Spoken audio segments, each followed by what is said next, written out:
மாப்பிள்ளை அவர்கள். ஆனால் அவர்கள் போட்டிருக்கிற சட்டை அதிமுக சட்டை. ஏனென்றால் இங்கே அமர்ந்திருக்கிறவர் தான் அந்த மாவட்டத்தை நமக்கு கொடுத்தவர், அதற்கான தொகையை கொடுத்தவர். பேரறிஞர் அண்ணா அவர்கள் ஒரு காலத்தில் காங்கிரஸை வேரோடும் மண்ணோடும் 67 சாய்த்து காட்டினார்கள். அதைதான் நம்முடைய கழக பொதுச் செயலாளர் எடப்பாடியார் அவர்கள் 26 திமுகவை வேரோடு சாய்க்க இருக்கிறார்கள். 26 தான் திராவிட முன்னேற்ற கழகத்தினுடைய அஸ்தமன ஆட்சி. அந்த இயக்கம் இனி தமிழ்நாட்டிலே இருக்கக்கூடாது என்கிற வகையில் நாம் சபதத்தை எடுத்துக் கொள்ள வேண்டும்.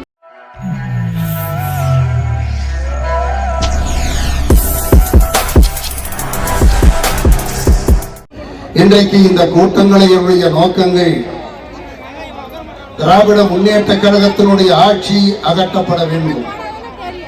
பேரறிஞர் அண்ணா அவர்கள் ஒரு காலத்தில் காங்கிரஸை வேரோடும் மண்ணோடும் 67 சாய்த்து காட்டினார்கள்.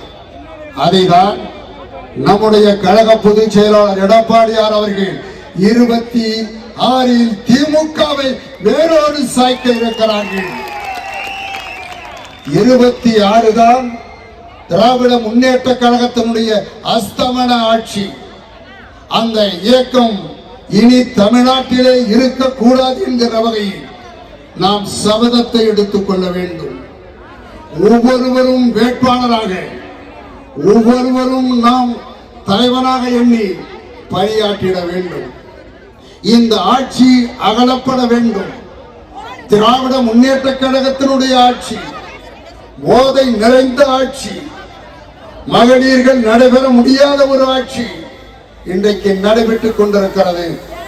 இந்த ஆட்சியை அகற்றக்கூடிய ஒரு வல்லமை மிக்கவர் தான் நம்முடைய கழக பொதுச் செயலாளர் எடப்பாடியார் நமக்கு கிடைத்திருக்கிறார்கள். புரட்சி தலைவி அம்மா அவர்கள் ஒரு முறை சொன்னார்கள், கண்ணுக்கு எட்டியவரை எதிரிகளையே தெரியவில்லை என்று குறிப்பிட்டார்.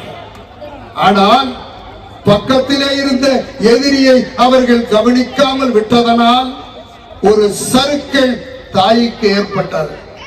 ஆனால் நம்முடைய கழகத்தினுடைய பொதுச் செயலாளர் எதை புரட்சி தலைவர் எம்ஜிஆருடைய வாசனையிலே பயின்றவர்கள், வாழ்நாள் பொதுச் செயலாளர் புரட்சி தலைவி அம்மா அவர்களுடைய பயிற்சியை பயின்றவர்கள். எனவே தூரத்திலே இருக்கக்கூடிய எதிரிகளையும் பார்த்து கொண்டிருக்கிறார்கள், அருகிலே இருக்கக்கூடியவர்களையும் பார்த்து கொண்டிருக்கிறார்கள். எனவே சிறப்போடு நம்முடைய ஆட்சி அமைந்திட வேண்டும் என்று சொன்னால் நாம் ஒவ்வொருவரும் ஒரு படை தளபதிகளாக ஆக வேண்டும் என்பதை இந்த நேரத்திலே கேட்டுக்கொள்ள விரும்புகிறேன். இன்றைக்கு திராவிட முன்னேற்ற கழகம் மாவட்டத்தினுடைய கழக அலுவலகத்தை திறக்கிறோம், கட்டுகிறோம் என்று சொல்லுகிறார்கள். மாப்பிள்ளை அவர்கள். ஆனால் அவர்கள் போட்டிருக்கிற சட்டை அதிமுக சட்டை. ஏனென்றால் இங்கே அமர்ந்திருக்கிறவர் தான் அந்த மாவட்டத்தை நமக்கு கொடுத்தவர், அதற்கான தொகையை கொடுத்தவர். இன்றைக்கு கட்டடத்தை கட்டுகிறோம் என்று சொல்லுகிறார்கள். அதற்காகத்தான் நீங்கள் மாப்பிள்ளை, நாங்கள் சட்டை என்று குறிப்பிட்டேன். அது மாத்திரமல்ல, இன்றைக்கு இந்த இயக்கம் பட்டு போகாமல் இருக்க வேண்டும் என்று சொன்னார்.